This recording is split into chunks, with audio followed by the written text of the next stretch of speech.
Anggota polisi dan istrinya yang bayangkari saling lapor gara-gara tuduhan selingkuh.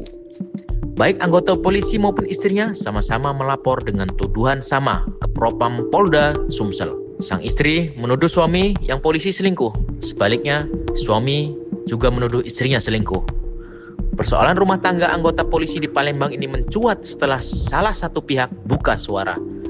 Oknum polisi yang dilaporkan istrinya tersebut Brigadir Arif Widianto, anggota Polrestabes Palembang.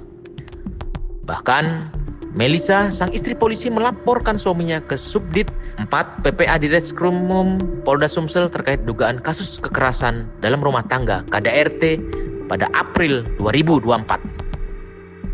Melisa juga melaporkan suaminya ke Propam Polrestabes Palembang untuk diproses secara etik. Sementara Brigadir Arif Widianto, anggota Satlantas Polrestabes Palembang melaporkan istrinya Melisa ke Pitsus Polrestabes Palembang dan di Propam Polda Sumsel atas pemalsuan tanda tangan dan perizinan. Didamping kuasa hukum dan orang tuanya, Melisa mengaku dirinya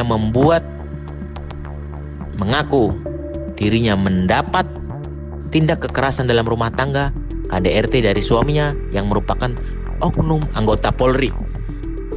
Suami saya melakukan kekerasan, melempar HP ke muka saya hingga mengalami luka robek di bawah mata sampai dijahit, kata Melisa. Sabtu 15 Februari 2025.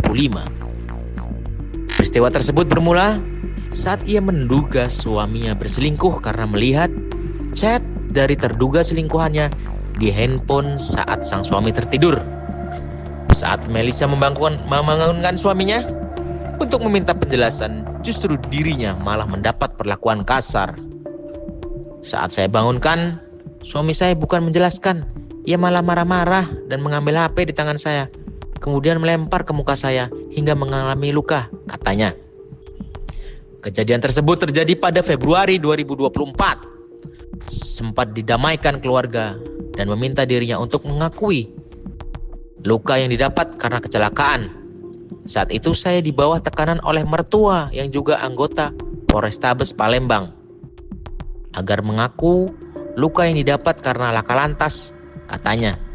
Melisa menuturkan jika saat itu ia belum begitu mempermasalahkan karena masih berharap suaminya bisa berubah dan meninggalkan selingkuhannya.